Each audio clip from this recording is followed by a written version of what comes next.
Now stay tuned for X-1 on NBC.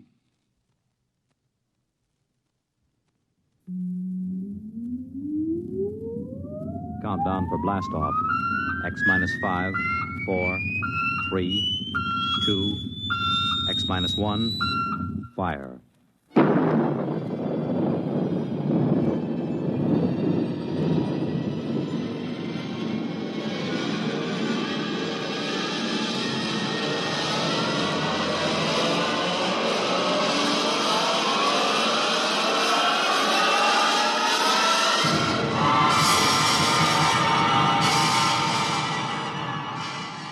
From the far horizons of the unknown come transcribed tales of new dimensions in time and space.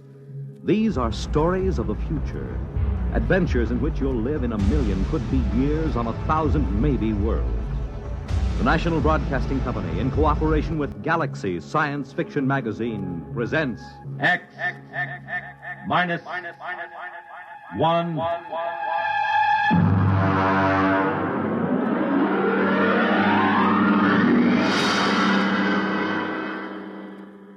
Tonight, Clifford D. Simak's story of the 21st century, How To.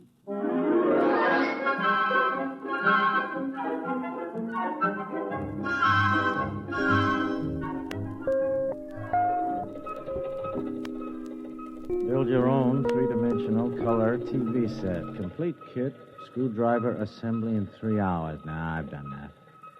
Well, let's see. A dog is man's best friend. Build your own dog. Complete kit, spaniel model, only $250. Yeah, hey, that's it. My next project.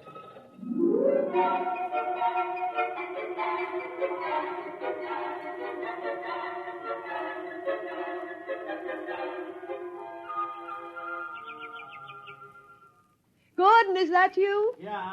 Where are you? Out on the terrace. I'm just finishing a landscape. Oh, hi, yeah. Grace, look, did it come? Don't kiss me. You'll get all full of paint. I wasn't going to. Where's the package? Well, they set it against the side of the house. Over there, see? Oh, it came, huh? I want to look at it. I would have put it down in the basement, but I couldn't lift it. Hey, this is pretty heavy for a spaniel. I can't lift this myself. Well, I'll start dinner as soon as I finish this part of the picture.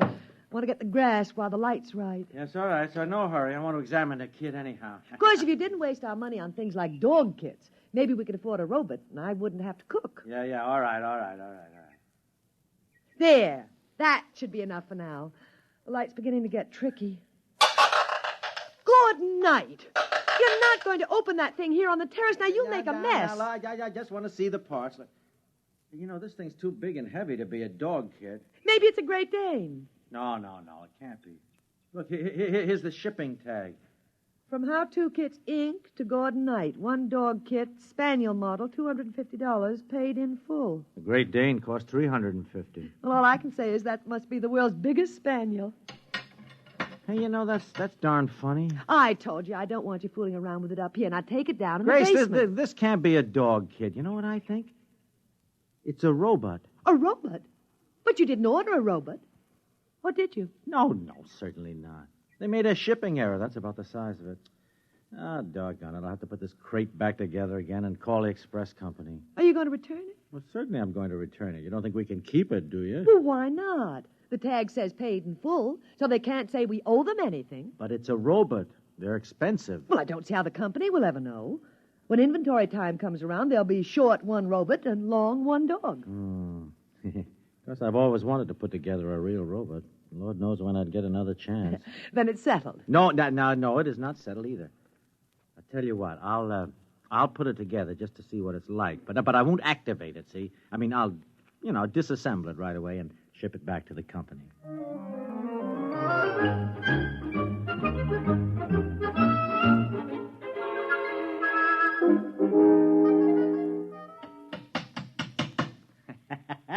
Well, there we are. Grace, look at it. Isn't that a beauty, though? You finished? Well, all but the activating. Oh. Grace. What? I was just thinking, how do I know I've got all the parts adjusted properly? I haven't the remotest idea. No, the only sure way would be to test it. You mean activate it? Well, only for a minute or two, you understand? I mean, just to be sure. Then what? Well, then I'll disassemble it naturally. Well, all right. As long as you don't take too long. No. I'll have it in a jiffy. Now, here, look. Oh, see, all I have to do is just put on the activating plate. Yeah. And turn this lock nut in like so. Now, wait a minute. Just adjust the automatic current control. Huh? Yeah, there. Now, that should do it. Now, stand back. Now, I'll turn it on. I hope it works. Oh, it'll work. I followed the directions to the letter. You ready? Now. It works! Yeah, I'll have to oil that joint. Wait. Grace, it's moving its head. My name is Albert. I am a robot. What is there to do? Well, it certainly has a nice voice. Now, take it easy, Albert. Just sit down and rest, and we'll have a little talk. There's no need to rest. I was made to work. Well, as long as it doesn't need to rest, I can think of 100 things for it to do. Now, there's the house and the garden and the lawn. No, look, Grace. I wonder if he could learn to cook. A robot can be taught to do anything a person can do. Oh. No, hold on a minute, Albert, please, and listen to me. We can't keep you, you understand. I mean, you were sent here by mistake. But, I mean, as long as you're activated, there wouldn't be any harm in letting you do a few things. I can do anything. Good. The whole house needs a thorough cleaning. Grace. Then, of course, I'd like some new drapes for the study. No. And the kitchen hasn't been painted for 4 years. Then there's that leaky faucet. Oh, Lord. Well, what's the matter? Attachments. There aren't any. Look, he can't do all that stuff without attachments. And they cost almost as much as the robot itself. Don't worry about attachments. Just tell me what's to be done. Well, you heard my wife. Oh, what about your grounds? Oh, I got 100 beat-up acres that need attention, but of course I realize that that's too much work, huh? Don't worry about a thing. I can fix it for you. I will make the necessary equipment. Make your own attachment? Don't worry about a thing. Yeah, but how? Oh, for heaven's sake, stop arguing with him and let him get to work. I'm not arguing.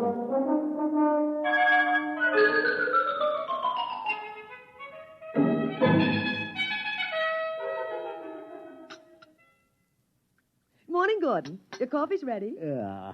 How'd you sleep, dear? Oh, not so good. Kept hearing noises all night. Oh, that was Albert working in the basement. Yeah. Albert? Hey, gosh, that's right. I forgot robots don't sleep. He was working all night. When I came into the kitchen just now, I found the breakfast all prepared. He can cook. Isn't that wonderful? Yeah. What's he doing now? Oh, I don't know. Making something, I think. Oh, Gordon, he's going to be such a tremendous help to me. I'll be able to spend more time than ever with my painting. Now, wait a minute. What makes you think we can keep him? I mean, no, Grace. I mean, we could get into trouble. Well, I don't see how. I'll tell you what. Why don't you walk over and call on Anson Lee? He could advise you. What does he know about it? He's a lawyer. Well, technically, he's a lawyer. I mean, never seems to work at it anymore. Well, you have to understand Anson, that's all. Look, I understand him all right. He's a reactionary, a throwback to the 20th century. Spends all his time lying in a hammock, drinking and reading Proust. Well, it's what he enjoys doing. I'll bet that guy never assembled a kit in his life. Can you imagine that? Well, we all have our peculiarities. Just the same, he could give you legal advice. Well, all right. I'll go over after breakfast if it'll make you feel any happier. Pass the cream.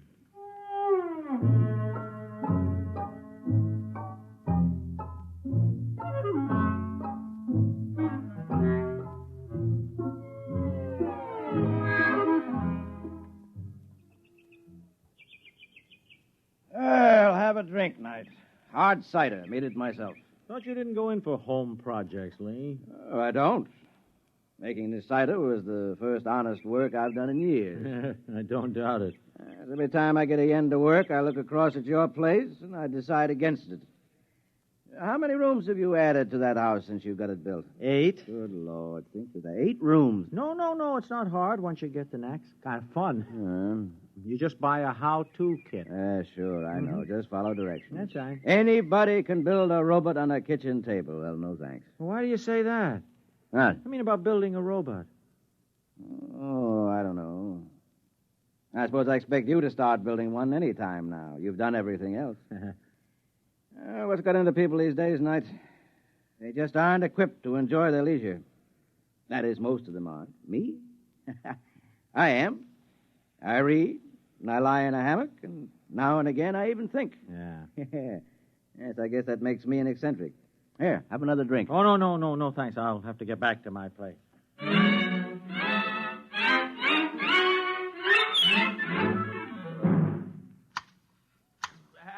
Albert! You call me, sir? Yeah, Albert, listen to me. Albert, I have reached a decision about you. But I'm not Albert, sir. Huh? You would hardly expect Albert to be clipping hedges. If you're not Albert, who are you? Abe. Albert is down in the basement. Well, what are you doing here? Where did you come from? If you wish to talk to me, you will have to move along the hedge with me. Oh. I cannot stop working. Oh, okay, move along. But where did you come from? Albert made me. Albert made you? And now he's down in the basement working on Alfred. Alfred? Another robot? Certainly. That is what Albert is for. He makes robots. Oh, no.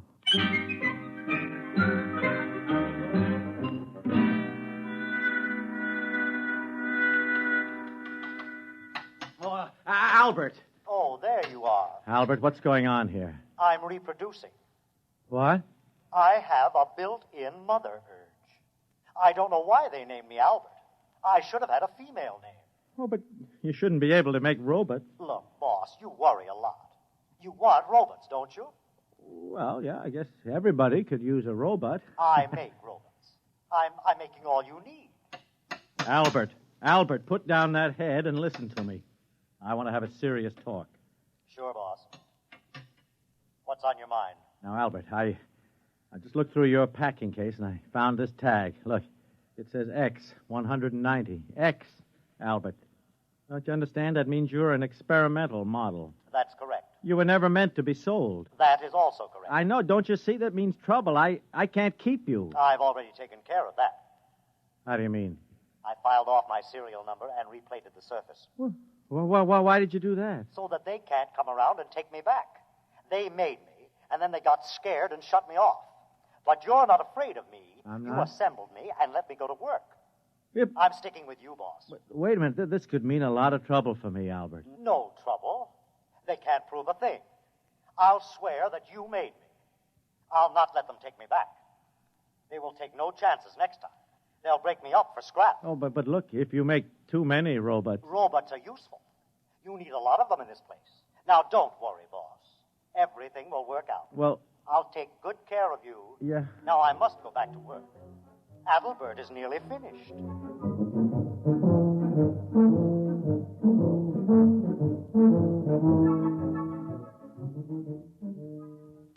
Mr. Knight, I'm from the county tax office, tax assessor. Oh, I didn't know you fellas came around more than once a year. Ordinarily, we don't. This is a special case.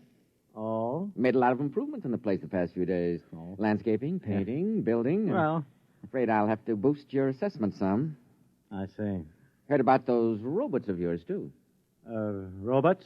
Personal property, you know. Have to pay a tax on them. Just how many have you got? Oh, one or two. I've been counting. They move around so fast I can't be sure, but I estimate the number at 38. That right? If you say so. 38 it is, then. They cost $10,000 apiece.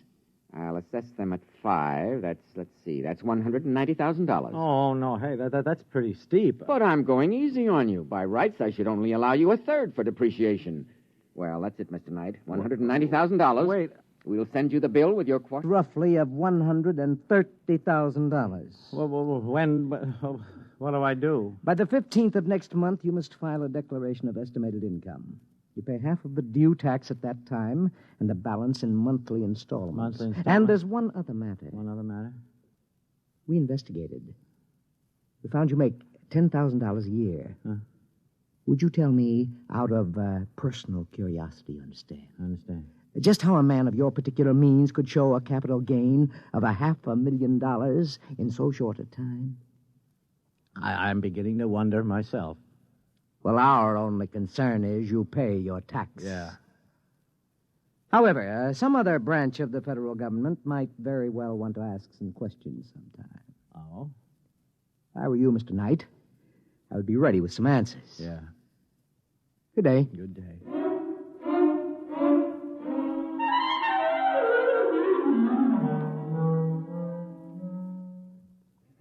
Albert, now look, I tell you, this is a crisis. Do you understand it? Like it or not, I have got to sell some of your boys, a whole bunch of them. Boss, I told you not to worry. Not to worry. Listen, I just came from the income tax people. I owe the government a cool $130,000, and those boys don't fool around. I'm desperate. Money is no trouble, boss.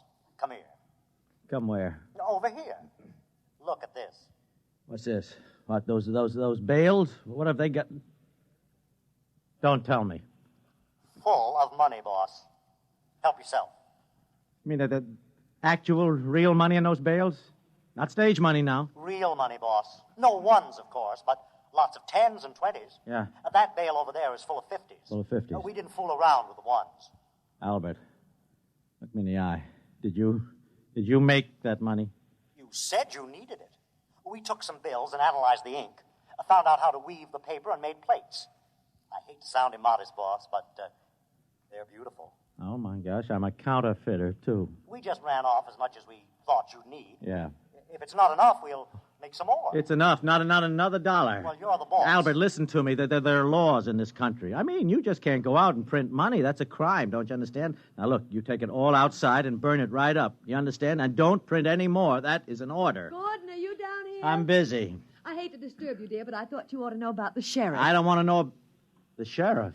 He was here with a subpoena, or whatever you call them. That's what you call him. Seems the How-To company's going to sue us. Oh, no. Oh, no, all right, that does it. That Gordon, does it. Where are you going? To see my lawyer.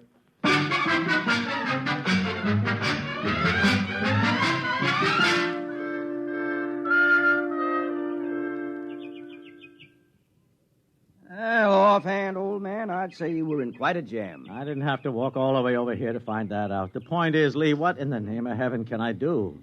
Well, first, you'll have to file a declaration of estimated income. Even if I can't pay? Well, especially if you can't pay. Oh. Technically, then, you haven't violated the law, and all they can do is to try to collect what you owe. Yeah. They'll probably slap an attachment on your bank account. What bank account? I'm broke. Oh. Well, then I'd say your major worry is the How-To company suit. Yeah. Now, if I were you, I'd settle it out of court. Out of court? Mm-hmm. They might call off the action if you returned all the robots. Albert says he'll testify that I made him. Well, Albert can't testify. As a robot, he has no standing in court. Mm-hmm. No, you better give them back and get what terms you can. No. I won't do it. Huh? I won't. Don't you see? They don't want Albert back because they can use him. They want to break him up to maintain their robot prices. Don't you see? It might be 1,000 years before his principle is rediscovered, if it ever is. Mm-hmm. Would that be bad? I don't know. Only time will tell that, but, I mean, you could say the same thing about any great invention. Look, no, I will not let them destroy Albert. Yes, I see your point, Knight. And I like it. You like it? Uh-huh. I'll take the case. Now, of course, I ought to warn you, I'm not a very good lawyer. I know. I don't work hard enough at it. But I do have a chance, huh?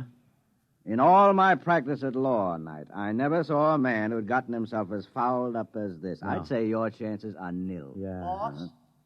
It's Albert. Boss, I heard about the suit. Yeah, it's all right, Albert. Mr. Lee here is going to handle our case. We robots want to help. I'm afraid there's not much you can do. Oh, yes, there is. I'm building a lawyer robot He's building a lawyer robot. with far greater memory capacity than any human, and with brain computers that operate on logic. That's what law is based on, isn't it? Logic. Well, so I've heard. But it won't work, Albert. To practice law, you must be admitted to the bar. To be admitted to the bar, you must have a degree in law and pass an examination. And although there's never been an occasion to establish a precedent, I suspect the applicant must be human. Lee, wait a minute. What about law clerks? I mean, they don't have to be human. Well, I'd say that was completely true. Yeah, then Albert's robots can be clerks. Mm-hmm. Well, could be. See what I mean? Yes. It's never been done, but there's nothing in the law that says it can't be done. Then it's settled. I'll make a dozen to start. Each one will be an expert in one phase of the law. Boss, you're going to have the most powerful battery of legal talent ever assembled under one roof.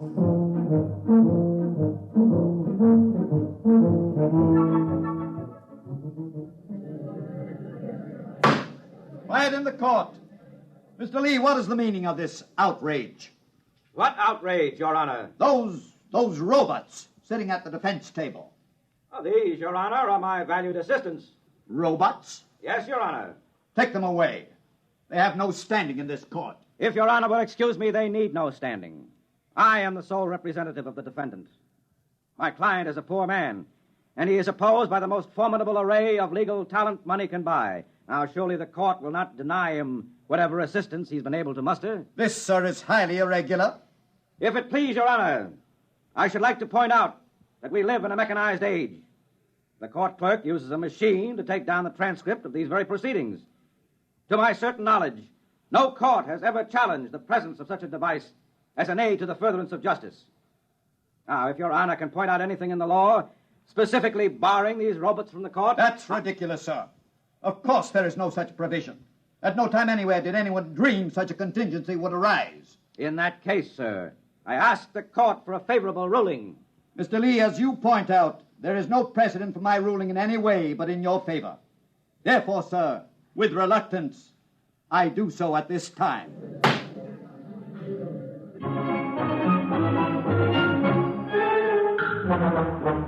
And what kind of a day has it been? It's a day in which a new kind of trial has suddenly captured the imagination of the public. A trial in which a man accused of misappropriating a robot has brought into court a whole battery of robots to aid in his defense.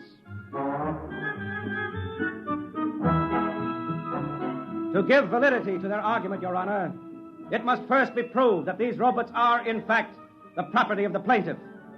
That is the issue at trial in this case. So, in the now famous robot case, the issue has come down to this. Was the robot stolen or was he liberated? It is a far-reaching question indeed. Your Honor, I have already established that robots are possessed of free will, that they have the power of reasoning, and that they can most certainly reproduce. As to my worthy opponent's fourth contention, that they have no spiritual sense, I contend that this is irrelevant. There are agnostics and atheists in the human race, and in general, no one has denied them their full rights on this count. And so the trial has at last come to its end. The whole nation, indeed the whole world, awaits the momentous decision which must be handed down. In Washington, D.C., Treasury officials have been meeting steadily for a week to find some way to avoid the loss of the enormous taxes on robots in the event the decision rendered is in favor of the defense. One high government official has said that if robots are declared free and equal, it means they must be given full citizen rights under the Constitution. Already, the chairmen of both major political parties are mapping campaigns to corner the robot vote.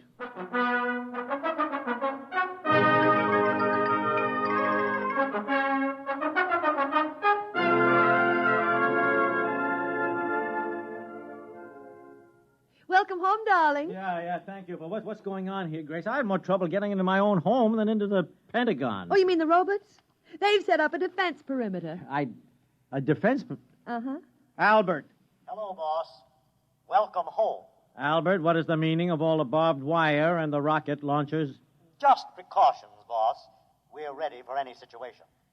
Such as? Oh, like a mob deciding to take justice into its own hands, for instance. Or if the decision goes against us? That too, boss. Dear, you two go on and talk. I've really got to get back to my painting. I have a beautiful still life that I simply got to finish. Yeah, finish.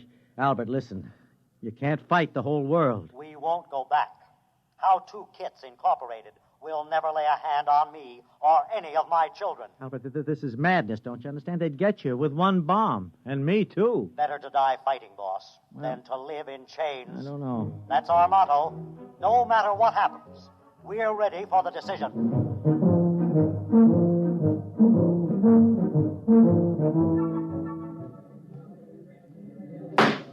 The court is ready to render its decision. It is the most difficult decision I have ever made, for in following the letter of the law, I fear I may be subverting its spirit. After long days of earnest consideration of both the law and the evidence, as presented in this court, I find for the defendant, Gordon Knight. I cannot rule otherwise. May I add that this ruling, in spite of the fact that I myself made it, outrages my social conscience.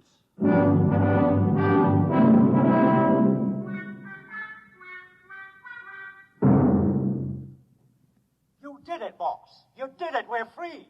Yes, Albert. We sure did it. Where's my wife? In the studio, painting.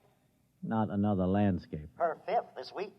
She's doing very well. Yes, isn't she? And I am working on a new robot for her. A painter. Soon she won't have to bother doing it herself. That's nice. And you won't have to do anything anymore either, boss. Oh? Not a thing. Oh? We're going to take care of you from here on out. Thanks. Did I tell you about my new children yet? No, I don't think so. Alice, Angeline, Agnes, Agatha, Alberta, and Abigail. Daughters? 6 of them, boss. And all with a built-in reproducing instinct just like mine. Oh, no. They're down in the basement now, turning out robots.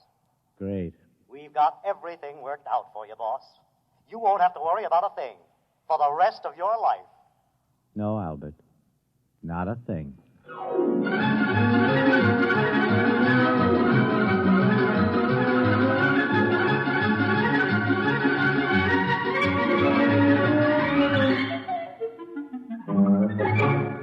You have just heard X-1, presented by the National Broadcasting Company in cooperation with Galaxy Science Fiction Magazine, which this month features Name Your Symptom by Jim Harmon, a story of a future in which anyone who shunned a cure needed to have his head examined, assuming he still had one left.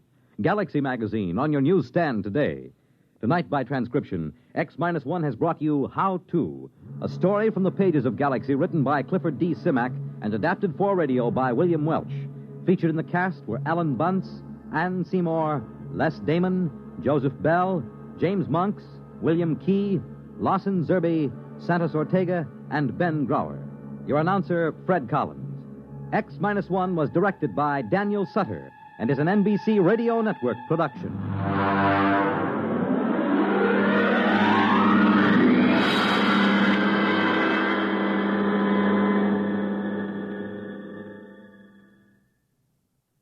In just a moment, X-1. But first, some of the funniest situations you've ever witnessed occur every Wednesday night when the devilish imagination of MC Jack Bailey gets to work on NBC's Truth or Consequences. You won't believe it until you hear it, so listen in tomorrow.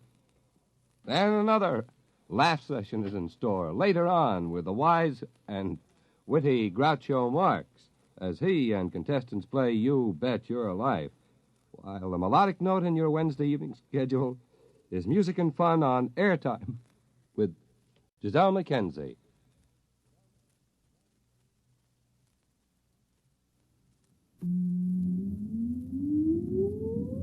Countdown for blast off. X-5, 4, 3, 2, X-1, fire.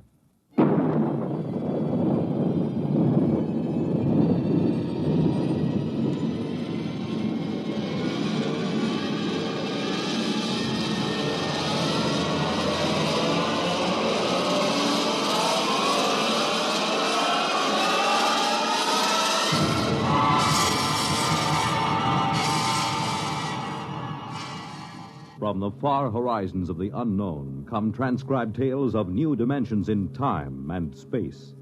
These are stories of the future, adventures in which you'll live in a million, could be years, on 1,000 maybe worlds. The National Broadcasting Company, in cooperation with Galaxy Science Fiction Magazine, presents X-1.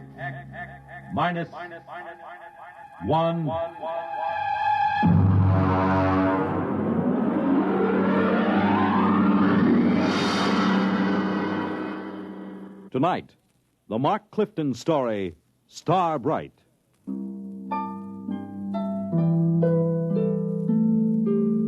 Well, it's finally happened. I've known it would for a long time now. That's why I'm writing this, in the hopes that you'll understand and not think me mad. Whatever the outcome, I hope you will not judge me too harshly for what I've done or failed to do. Mr. Holmes. Mr. Holmes. Come in. Oh, hello, Chief. I just wanted to let you know, sir, that we're doing everything we can to find the children. Yes, I'm sure you are. We've got 300 men out combing the woods for them. The Army base has volunteered another 100 men, and we've sent an all-points bulletin to every police unit in the country. Fine. I just wanted to check and make certain our description is accurate. Your little girl, Star, was wearing a blue dress and white sandals. Is that right? That's right. And she is how old? 6 years old. And the little Howell boy, how old was he? 7, I believe, yes. 7. Uh-huh, thank you.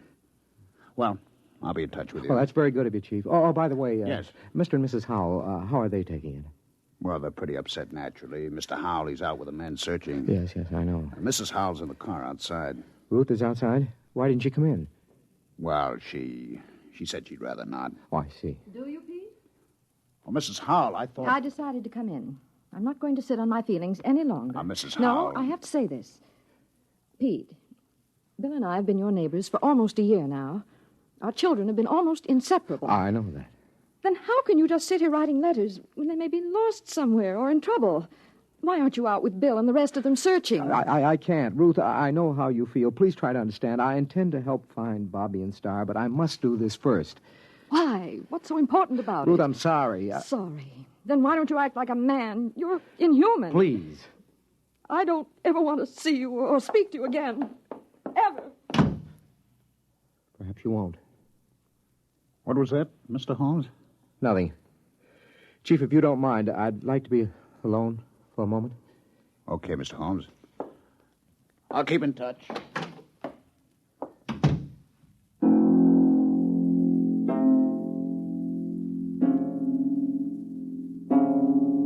How can I tell them? How can I make them understand? I write this to you because they must be made to understand somehow, but I have to begin at the beginning. I think I first noticed it one evening when Star was 3 years old. I was in my reading chair going over some work. Star was sitting on the floor in the circle of light with her blunt-nosed scissors and scraps of paper. Her long silence made me glance down. And then we glue this together, put a line here and there. Star? Like that. Star? What is it, Daddy? Can I see what you've made? Uh-huh. Well. It's quite a coincidence. What? You know what they call a piece of paper joined together with a half-twist like this? Nope. It's called a Mobius strip. You mean somebody already made one? A man named Mobius, mathematician, long time ago. Did he know you can put a line on it like that so it has one side all joined? Yes, he did. Someday I'll tell you what it means. Now do it. What? Tell me about a Mobius strip. Very complicated. Then read me about it. Oh, you wouldn't understand, honey. Read me anyway. Okay, young lady. But I warn you, it'll be like one of those nonsense rhymes. At least, I hope it will.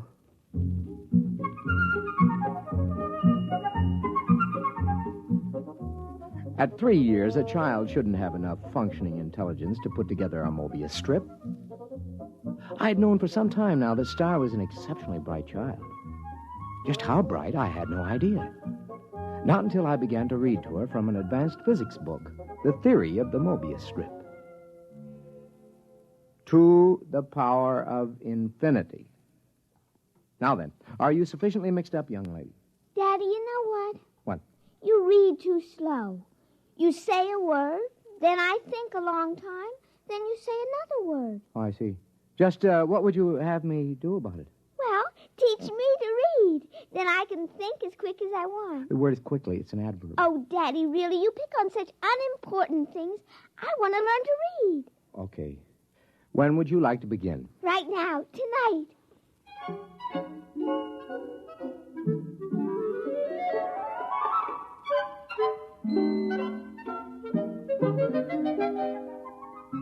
Before she went to bed that evening, my daughter was able to read.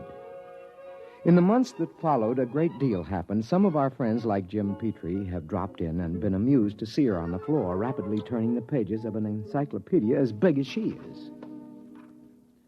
Sit down, Jim. Oh, thanks. Star, aren't you going to say hello to Uncle Jim? Hello. Huh? I see she's taken to looking at the pictures in the encyclopedia, huh? Oh, yeah, yes. Come on in the library, Jim. I'd like to talk to you privately. Yeah, sure thing. Bring your drink, huh? Okay.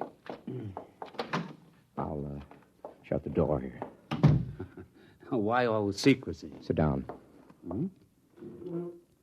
Now, Jim, we've been friends, you and I, ever since engineering school. So? Neither of us have ever mentioned it, but one of the reasons we were drawn together is because both of us have IQ somewhere up in the genius ratings.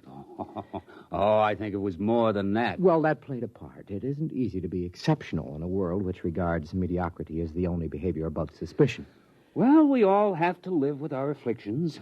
Yours and mine is a quick mind in a dull environment. What would you do, Jim, if you were a parent, as I am, whose wife had died, as Eleanor did, and you discovered that your only child was,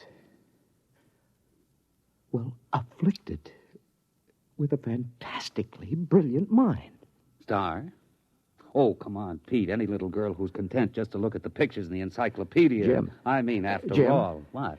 She wasn't looking at the pictures. Huh? She was reading the pages. What? But she was turning them as fast as humanly possible. She was reading them. What? I know. I've tested her. She not only remembers everything, she understands the concepts. She even gets impatient with them. Well, have you measured her? Well, I've given her IQ tests, aptitude tests, reaction tables, all the paraphernalia for measuring something we know nothing about. And? Tests don't work. How do you mean? Well, either the tables are screwy or Star's beyond all measurement. Pete, are you sure you're not projecting this? I mean, isn't it possible that a few accidental... Daddy? Yes, honey. I got lonely. Okay, come on in. Uncle Jim, would you read me a story? Why don't you read your own story? Because I'm only 3, and 3-year-olds can't read. And so she had found the answer to her affliction by herself. Conformity. She had already learned to conceal her intelligence. So many of us break our hearts before we learn that. When Star was 4 years old, according to state law, her mind had developed enough so she could attend nursery school. Hi, Daddy. Hi, honey. Did you, like nursery school? Oh, yes, it was fun. What'd you learn today? Not much. I tried to cut out paper dolls, but the scissors kept slipping. Now, look, Star, don't overdo it. That's as bad as being too quick. The idea is that everybody has to be just about standard average. That's the only thing people will tolerate. It's expected that a little girl of 4 should know how to cut out paper dolls properly. Oh. I guess that's the hard part, isn't it, Daddy? To know how much you ought to know. Yeah. That's the part I always found hard when I was young. It's really all right. I let one little girl show me how to cut them out, so now she likes me. She just took charge of me and told the other kids they should like me, too. So they did, because she's the leader, even if she is one of the stupids. What? The stupids. That's the trouble with you, Daddy. You don't grasp things right away. That's because you're only a tween. A tween? I assume that means an in-between? That's right. You're in between a stupid and a bright. And you're a Brite. Yes. I made those names up when I was very little. How little? Oh, about 6 months old.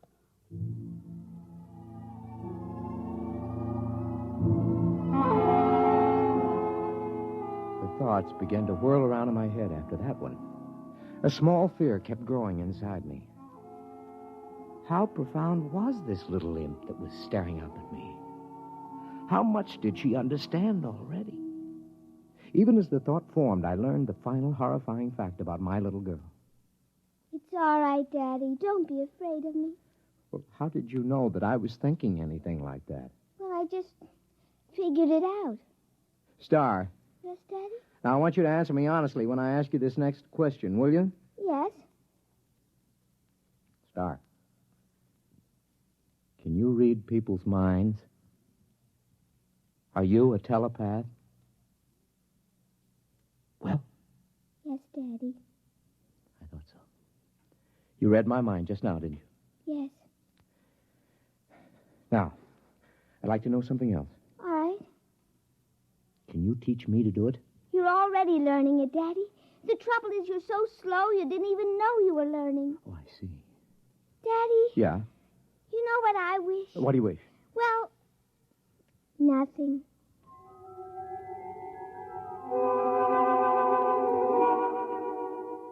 All the same, I knew exactly what she was wishing. She was wishing for a companion whose mind would match her own. You see, I was becoming telepathic. Just a minute. Well, hello. Is your little girl home? Yeah, she's upstairs. Who are you? I'm Robert. Robert who? Robert Howell. My mother and father moved next door yesterday. Oh, well, come in, Robert. I'd like to play with your little girl. How'd you know I had a little girl? Oh, I just know. Oh, I see. And how old are you? I'm 6. Well, I'll ask Star to come downstairs. I'm sure she'll be glad to see you. Yes, she will.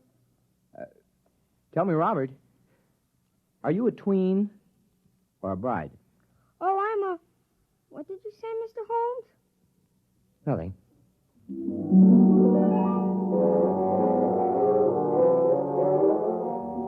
I didn't have to say it. I could read his thought. He was a Brite, and it was no accident that he and his parents had moved next door. Somehow, Star had managed to make contact with him, and they had arranged the whole thing. A father is prepared to lose his daughter eventually, but not so soon, not so terribly soon. Coming. Oh, hello, Ruth. Something wrong? No, I was just looking for Bobby. I thought he was over here playing with Star. Well, I thought they were over at your place. I don't understand it. I've noticed that they've been disappearing for a couple of hours almost every afternoon. Well, I suppose they'll turn up again. They know better than to cross the street by themselves. They're too little for that. If they come here first, tell them to come over and have some milk and cookies. Yeah, I'll do that. Oh, by the way, this must belong to your Star. Oh, what's that? Oh, some sort of coin or medal or something. I found it out in the backyard after Star and Bobby were playing. It looks brand new. Let's have a look. Oh, is something wrong? Did you say you found this in your backyard? Yes. What is it? I don't know. Well, I've got to get back. Bill will be getting home for dinner soon, so see you later. Yes.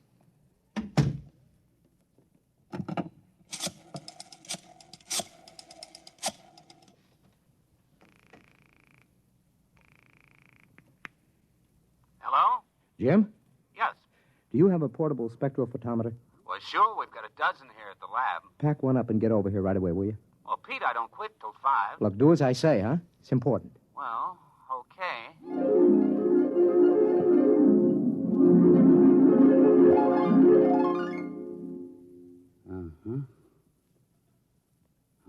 Huh. Well?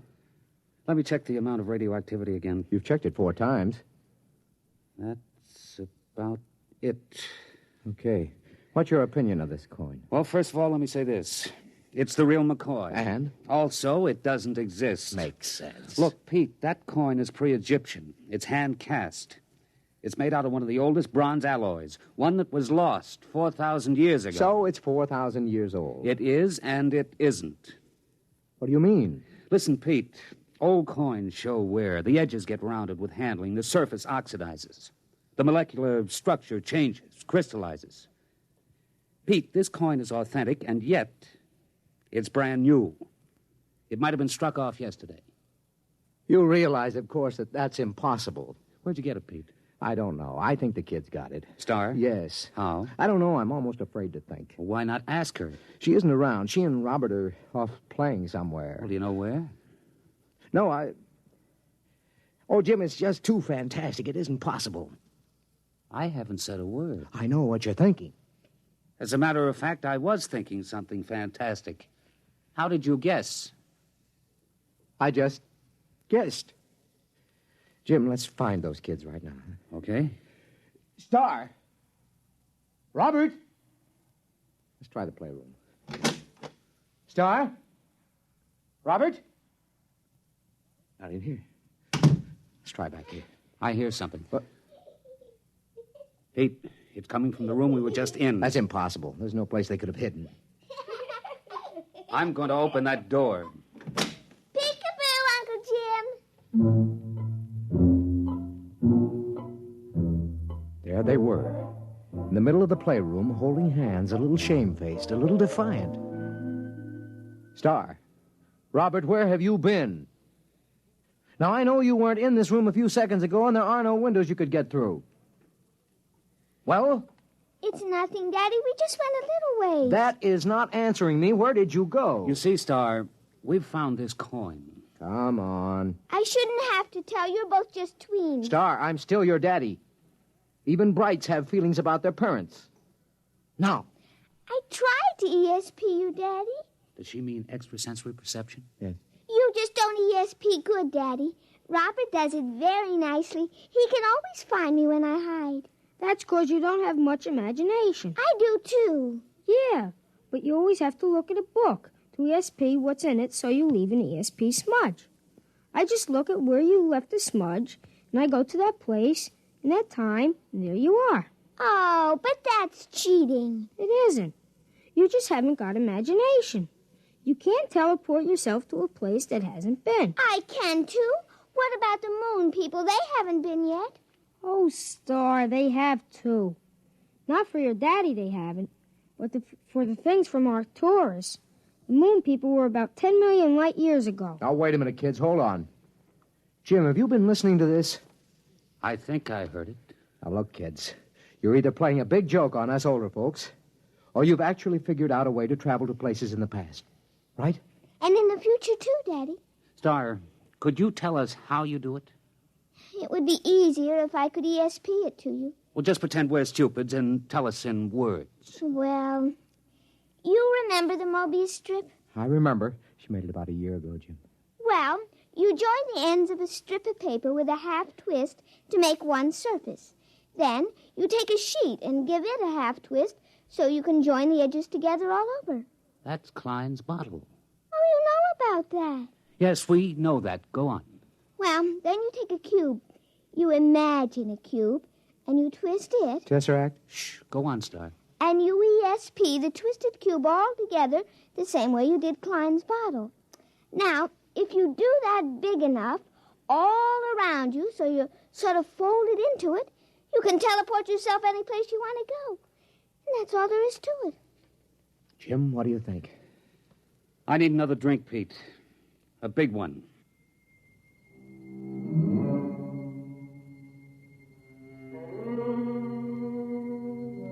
That's all there was to it. The line, the plane, the cube, those were Euclidean physics.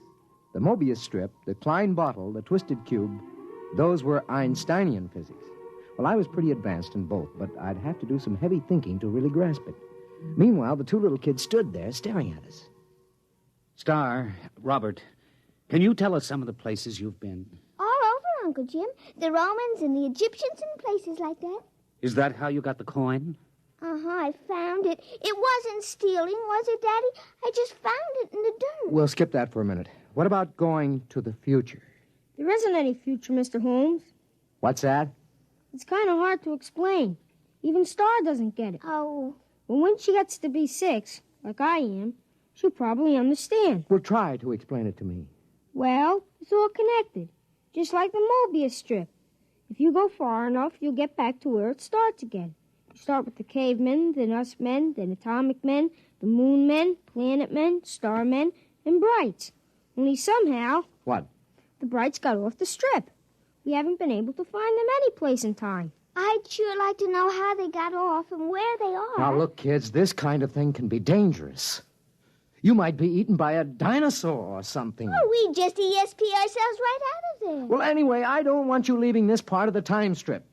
Not again. Daddy. Now, I may be just a tween, but I'm your father. I always mind you, Daddy. Yeah? What about going off the block? But, Daddy, we didn't cross a single street. Nevertheless... Pete, think of what you're doing. Pictures, specimens, recordings, not only from the past, but from the future. Pete, I beg you. Jim, this is my daughter. But what a contribution. We could be ages ahead of ourselves. No. Star.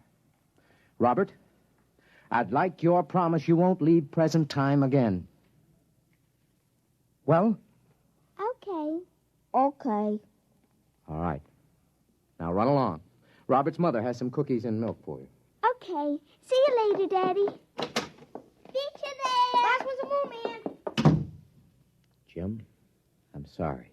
Well, I suppose if I had a daughter... Are you going to report this? And have everybody give me the horse laugh? I may be just a tween, Pete, but I'm not an utter fool. It took me almost 6 months to do it. I don't know how many times I visualized a cube and ESP'd it a half twist and tried to seal the edges around me. And then once there was a flash, just for an instant. I was concentrating on Caesar's triumphant march into Rome. And for the briefest instant, there it was. I was standing on a roadway watching, and then it vanished. Hey, Hi, Daddy. what are you two characters plotting? Nothing, Daddy. Well, I'm going to my study for a while. Star, Yes, Daddy. you remember your promise about not leaving present time, don't you? Yes, Daddy. You going to keep it? Yes, Daddy. Okay. I'm holding you to it.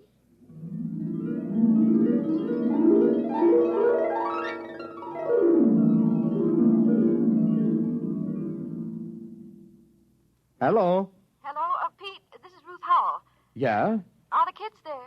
No? When did you see them last? What time is it? Oh, about 10 this morning, 6 or 7 hours ago. Why? Pete, I'm worried.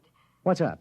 Well, they were upstairs in Bobby's room. I was in the living room. Now, I could swear they didn't come downstairs, and yet, when I went up there, they were gone. That was over 5 hours ago. Ruth, are you sure they didn't come down? I was in that living room every moment. Pete, I'm Now, Ruth, don't get panicky. I'm coming right over. Just don't get panicky.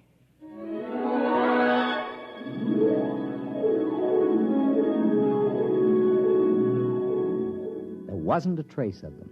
Well, that isn't exactly true. Remember what Robert had said about Star leaving an ESP smudge? Well, I was able to catch it in Robert's room. It had something to do with where the Brites went when they got off the time strip. That's it, of course. They wouldn't disobey by leaving present time. But isn't it possible that there is more than one present time? Isn't it possible that another now coexists with ours? That's the clue, of course. I'm going to call the police, Pete. I don't think it'll do any good. But we've got to find them. They'd have come back by now. Yes, if they could. What do you mean? Nothing. Well, what are you going to do? I'm going back to my study to think. To think? Aren't you going to look for them? I have to figure out where to look. Well, I'm not going to sit around doing nothing. I'm calling the police.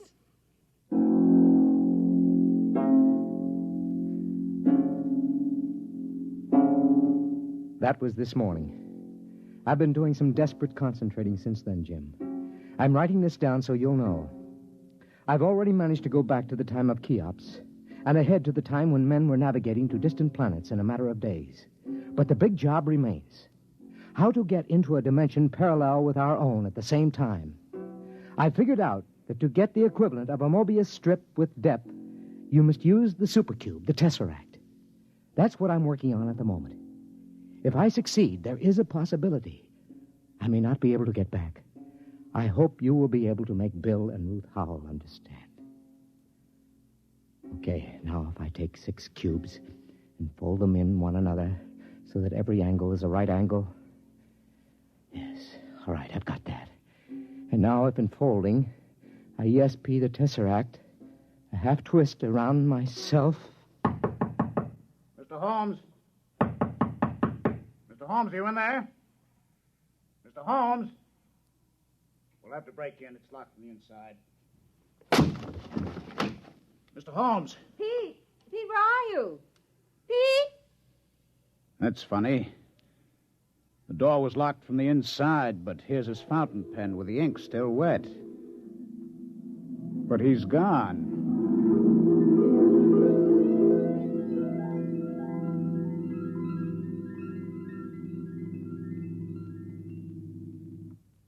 You have just heard X-1, presented by the National Broadcasting Company in cooperation with Galaxy Science Fiction Magazine, which this month features the final installment of Frederick Pohl's novel, Slave Ship, story of a world engaged in the wildest of all possible non-wars, where the order of the day was even wilder still. Spare every animal and throw the men to the wolves. Galaxy Magazine, on your newsstand today. Tonight, by transcription, X-1 has brought you Star Brite, a story from the pages of Galaxy written by Marc Clifton and adapted for radio by George Lefferts. Featured in the cast were Sarah Fussell, Lawson Zerbe, Bill Quinn, Billy Harris, Ralph Bell, and Kate Wilkinson. Your announcer, Fred Collins. X-1 was directed by Daniel Sutter and is an NBC Radio Network production.